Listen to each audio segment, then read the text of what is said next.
Hello and welcome to this amazing channel. If you would like to learn how to invest in property, how to become financially free and personal development, you are on the right channel. Because in this channel, this is what I share to help people to start and scale in not just in property, but to become financially free and to develop themselves along the way as well. If you like this video, any of my videos, hit the like button below, subscribe to my channel for more amazing videos. Let's get to it. Why I struggled to become financially free in my early 20s. You see, 2013, 2014, I graduated at university. Life was absolutely amazing. The world opens to me. I was told life is going to be amazing. I've got my degree, accounting finance degree, and I'm going to get a job and I can do anything I want to do. You know, I can go on holidays, I can make lots of money when I become an accountant. The first reality hit. I got my degree. I couldn't get a job. 2013, homeless, no house, no place to go. Moving with a cousin of mine after, is it cross surfing they call it? When you sleep in someone else's sofa? In Bournemouth. I was told life is gonna change. Life will be amazing. Life is gonna be absolutely amazing once I've got my degree. Looking for jobs, applied for over nearly 1,000 jobs. Nothing. Zhush. I didn't have anything. I even considered to change my name because I thought I'm not getting jobs because of my name. But I did strategize because I realized that maybe that was the reason. Okay? So I stopped looking at this part of the country where they've never heard about my name. So I started looking at the Midlands because the Midlands and the West Midlands, there are lots of Muslims there. And I was fortunate enough back then to land myself a job in an investment firm. It's one of those big investment firms. It was the second biggest investment firm. I was working in a room where there were 500 people sitting on a floor. Looks absolutely bubbly. You know, it's one of those buildings where you can see everything that's happened on the high street, and the back of the building looks really, really quiet, and you got to see these little cars packed everywhere of people that are really doing well on the kind of rat race. Start working. I thought life was going to change, and I realized it was not going to change because, you know, if you work for these corporation firms, we've got this what we call last Friday of the month. Last Friday of the month, if you work for corporation, this is when everybody goes out clubbing, you know, go to the bars, drink, have fun, okay? But I soon got to realize that the people in the corporate world are people that really live lavish life, and they spend a lot on the last Friday, and spend lots of money, and then we got back on Monday, they're all broke. They're all back to where they were, okay? Some even started to borrow money because they've spent all their money over the weekend. Then I start looking at myself, I said, wow, so if I stay here, this could be kind of my lifestyle, basically. And I start looking into myself because at that time, I have 11 pairs of trainers because I started working. If I go to the gym, I wear exactly the same outfit. I go to clubs, restaurant, you know, I want to know when the next football match on. I want to go and just spending money basically, right? And I was with these people, all they talk about was when is the next football match, when is the next club, when is the next party. You know, it's all about life and spending money. But really what triggers me is when I see, you know, when you work for these big corporations like investment banks, you've got the way they do their positions is like you have your analyst, you have your senior analyst, you have your associate, and then they've got VP and president. That's the way they form their role. On a Monday, we sat in our office. I turn around, I realized my VP was asking an associate to borrow them money to pass the week because they spent all the money with them over the weekend. And I looked at myself at that point. I said to myself, what is my goal? What is my plan? I didn't have any.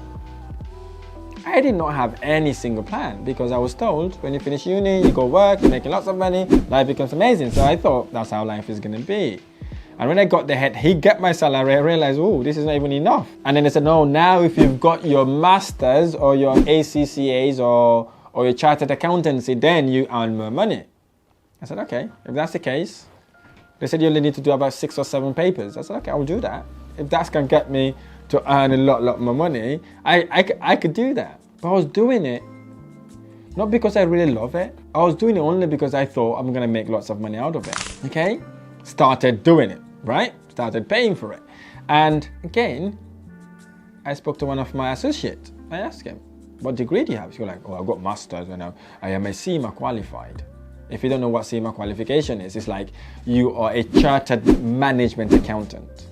Okay, that means you are literally a professional accountant. Okay, I asked him about his salary and said if he minds sharing that with me, and he goes like, yeah, I'm on about maybe 35 to 40k. I said, okay. I said, how long since you've been a chartered accountant? He goes like, oh, I've been chartered accountant for about 3-4 years. I said, oh, I get that. I said, is that all you get? He said, yes. I said, okay. Then I realized at that point, getting me that qualification to become a chartered accountant, it's not really going to get me to financial freedom. Then I start thinking about my goal, right? I start thinking, what do I want to achieve in life? Okay? I didn't have any clear financial goals or plans. Believe me, I was an accountant at the same time. Okay? And then I looked around me. All the people that are around me did not have a financial goal. They've got no plan to achieve anything. Basically, it's work 5 days a week. The weekend, you blow it all off, okay? Or talking about the next expensive holiday to go to because you are thinking you're earning a lot at that point. Most of them are living with their parent at that time, actually. So that's the reason why they felt like they're making a lot of money, okay? Or some of them are living with their partners. Obviously, they're going in a 50-50 share, managing the properties or living together. But they didn't have any financial goals. They didn't have any plans. And these people are very, very educated people. Very educated people. They know what they do. They know their stuff. Because when I need help, I go to them to help me execute my daily task at work. But they've got no financial goals. And the worst of it, they're accountants, finance people. And I said to myself, I start thinking what we call outside of the box. I said, I don't want to be like these people in my next 5 years, right? So what I did then basically is to sit down, look at my financial goals, which is what I'm going to ask you to do. Here's the thing. Once you've write your financial goals or your goals and plans on how to achieve these goals, 2 things happen. 1, you're going to stop surrounding yourself with the people that spend lots of money. You will stop literally surrounding yourself with people that are asking you to go out. And the second thing that would happen to you is you become parsimonious. What do I mean by parsimonious?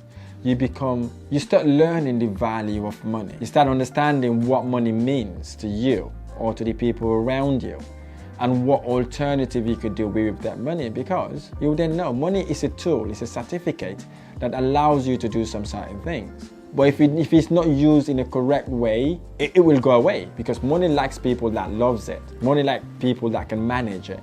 So I set my financial goals as a result and then draw a roadmap to take me from where I was at that point to where I wanted to go. And a separate then automatically segregated me from these people, because we're not seeing the same place anymore. We're not talking the same language anymore. And what I've also realized at that point, 95% of them were living way, way beyond their means. And they're accumulating debts left, right, and center. What do I mean by that? 1, they're spending all their money drinking, going out, okay? And they've got car leases to pay for, very expensive car leases, right? And they've got their mortgages to pay, some of them. And they were living paycheck to paycheck, paycheck to paycheck, paycheck to paycheck. So they're literally on that rat race. That's how I started to realize what rat race was, because I did not know what that was. So they get hooked in that job because they have to work in order to survive.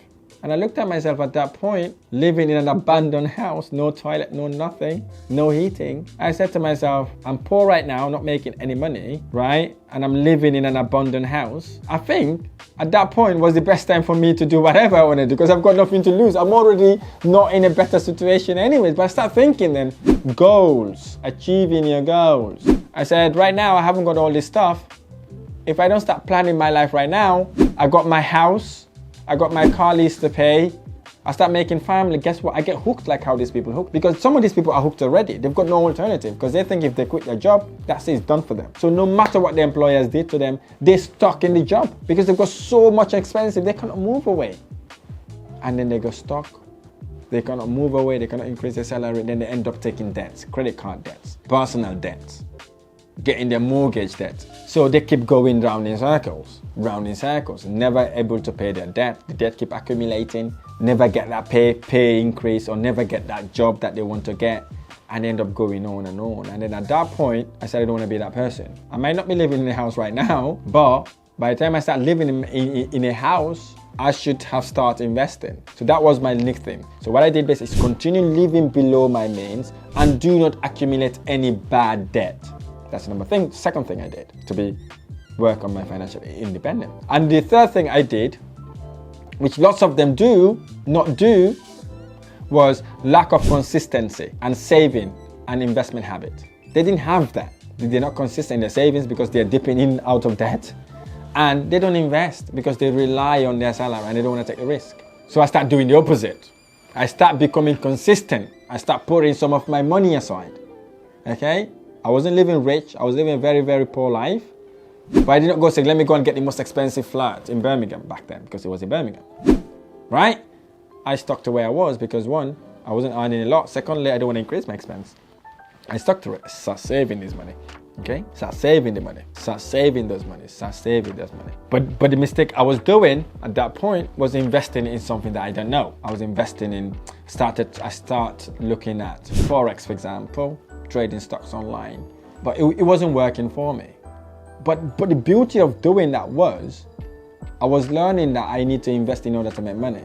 But I was just doing it the wrong way around, okay? I wasn't learning what to do. I was a good saver, but I wasn't a good investor back then, okay? But I kept saving. And the fourth thing that they were doing was ignoring opportunity for additional income stream.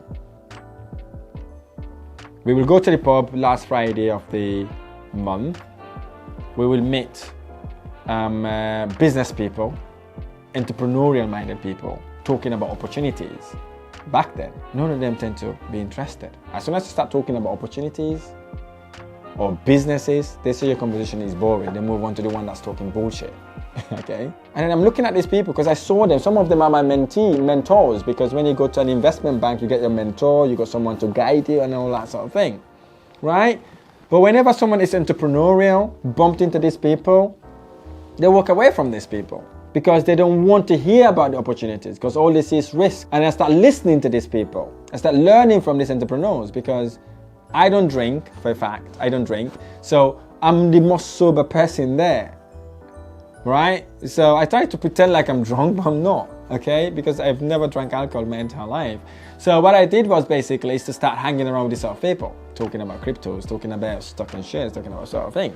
So I start mimicking what they're doing, trying to learn. But what I was also doing, which was really, really wrong, following the people that are already doing it, is failing to educate myself on personal finance and investment strategies. I had in my head, like what they had, I've got my degree, I'm in the process of become a chartered accountant. Why the heck should I pay someone to teach me how to invest? And by the way, I did an investment module at university as well. So why should I pay someone? Then I become ignorant. I became arrogant. I became stupid. I start thinking I am the smartest. That was the time I hit a plateau. I couldn't start. Then I went around and said, whoa, stock and shares doesn't work. This doesn't work. It's all gambling. It was indeed gambling. But I spoke to an individual, told me that, look, you just started in your career. You just finished university. I know you think you learn a lot. I know you think you're already educated. But I advise you to look at your personal development. Not what the component gives you as a personal development to get you tie in on a rat race. Have you thought about investing personally? I said, oh yeah, I'm trying crypto, I'm trying stock and shares, Forex, this is not working, it's all gambling. He left me with one thing. He said to me, whatever you intend to do when it comes to investment or personal development, get someone who's already done what you want to do to guide you through the process. That's all he said to me. I thought, oh, this guy is drunk. I'm not going to listen to this donut. He's drunk. Why is he telling me this? I did investment module at my university degree, so why should I go and pay someone else to teach me investment? But believe in me or not, when I went back home, Saturday morning, I thought through what he told me, and I started looking at people, started thinking about people. I said, okay, let's have a look. The successful people, do they have mentors? Do they have coaches? Do they have people that really coach them? Then I soon realized, yes, it is absolutely true. I realized Bill Gates was mentored by Warren Buffett, and Warren Buffett was mentored by Graham. I can't remember the exact name. And I looked around myself, I saw all these successful people somehow have been mentored or coached by someone else. And I thought, oh, okay. The other thing that really brings it home is when I start looking at businesses. I soon realized businesses copy each other. And I've been told at university or college, I'm not allowed to copy anybody, right? If you copy, you've got plagiarism and all that sort of thing. You get downgraded or get expelled from university. But in real life, that wasn't the case, right? I looked at the emails first. When it comes to email, we have Hotmail, we have Yahoo, we have Gmail, we have so many emails doing exactly the same thing. And I soon realized, okay, that's another point. Then I start looking at the online platforms. You have Amazon, you have eBay, they do exactly the same thing. That's copy, right? Copy, make yours a little better, and then you move on. And I start looking at supermarkets around me, right? You've got Lidl, you've got Aldi, you've got Tesco's, you've got Sainsbury's, you've got Morrison. They sell exactly the same product. And some of them even have the same exact opening times. They must be copying someone. They must be copying each other. That's why they're growing. So since that day onwards, I make it my duty, my responsibility, and an obligation to become financially independent. Financially independent, that was my target. I did not get it straight away. People think I was deluded, I'm crazy. It went really tough. Little by little, I realized property was my calling. I started investing in properties. From no money, from £0, got my first house, second house, third house, fourth house. And then it started tripling, doubling, dribbling, 10xing it. And then moved on to an estate agency, sourcing business, renovation business, development companies, and the rest is history. But it begins from me noticing what was around me and setting my goals and taking a plan of action to achieve it. It's not by dreaming about it alone, it's about taking that action. And I knew at the outset it wasn't going to be easy. So I prepared myself for it. I procrastinated for about 3-4 years. 3 years I procrastinated about it after uni. But now I'm sharing this story with you. Not because I want to show off, in essence. I just want you not to be doing the same mistake I did. If you've got your goal, you've got your plan to achieve those goals, go out there and execute it, regardless what anybody else said. Believe yourself when nobody else believes in you. Guess what? That's what takes you to the promised line.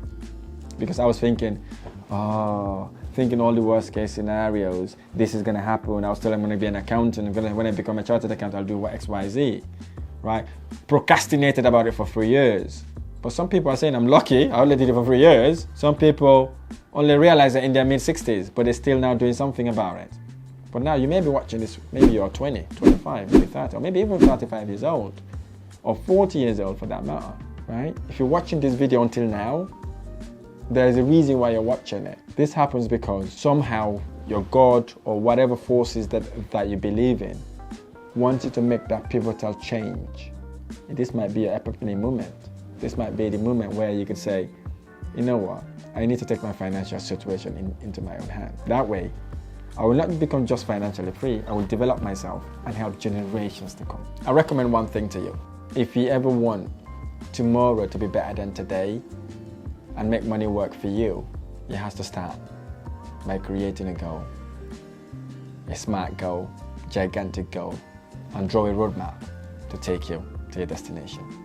I really hope this video has been helpful. If this video has been helpful, hit the like button below, subscribe to my channel for more amazing videos. I look forward to sharing next video. God bless you.